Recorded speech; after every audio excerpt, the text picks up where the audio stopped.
I mean, we had an appreciation for guitar-driven music long before we even picked up a guitar. Once we started actually picking up the guitar, you know, grade 10, that was like 94, so, you know, grunge was like very popular, so Sarah and I were huge Smashing Pumpkins fans, huge Nirvana fans. Like, the first guitar that we ever interacted with was actually an old Fender, like a really cheap, like probably would have been like, you know, whatever, like bought him because my stepdad had bought it and then never played it. So it was like one of those things where he probably bought it like on a whim. Yeah, with the intention of like learning every Bruce Springsteen song or something. So he'd been carrying it around for over a decade, and Sarah and I were digging around in storage one day when we were teenagers and literally came across this guitar. We'd been taking piano, like classical piano, for years, and I think we were just excited to be able to take what was obviously a musical interest and apply it to a different instrument where we weren't being trained. And so we both secretly started writing songs, and I think we thought we might get in trouble for having taken it out of storage, so we kept it from them for a long time.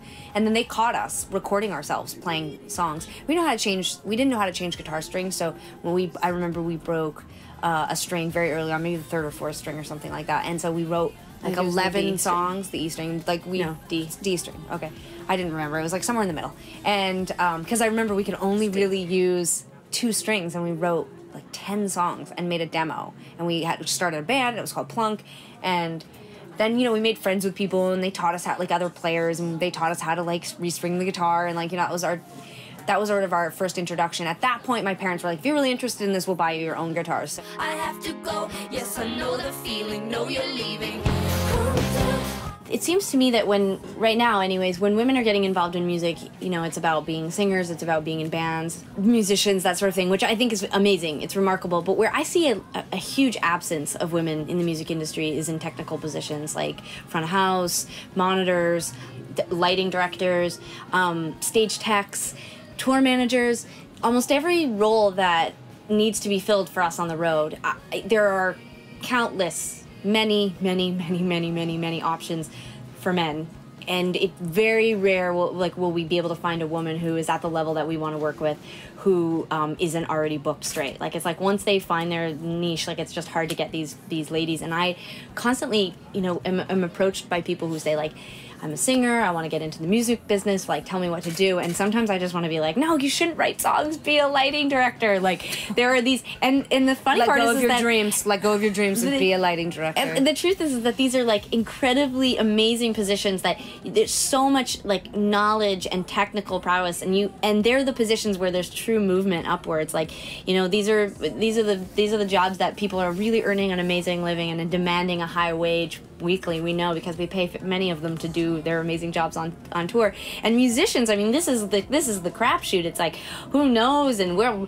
probably be out of a job in like 5 years. It's like, to me, Sarah's here to set everyone straight. Don't be a musician. Well, there's a part of me that's like, you know, it's really a roll of the dice if you want to be a musician, especially if you want to be just a hired gun and these types of roles on stage. But the technical positions, this is where I see the greatest absence, and I would love to see more women getting involved in those fields.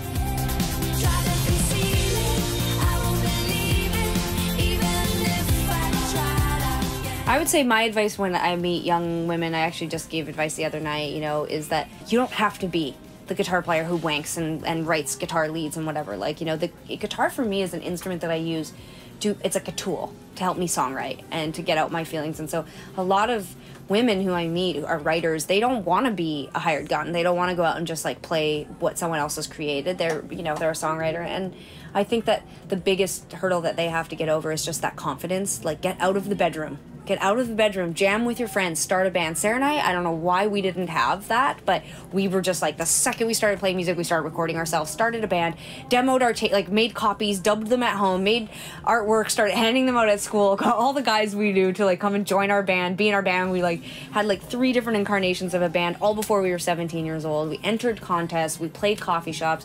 We toured for years alone on the Greyhound.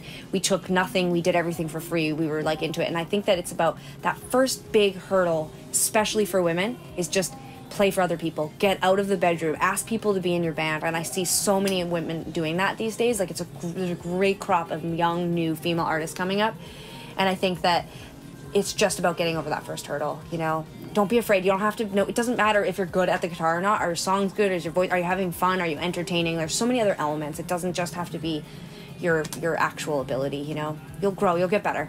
You get on the Greyhound, tour around America for a couple years. You'll be great by the end of it.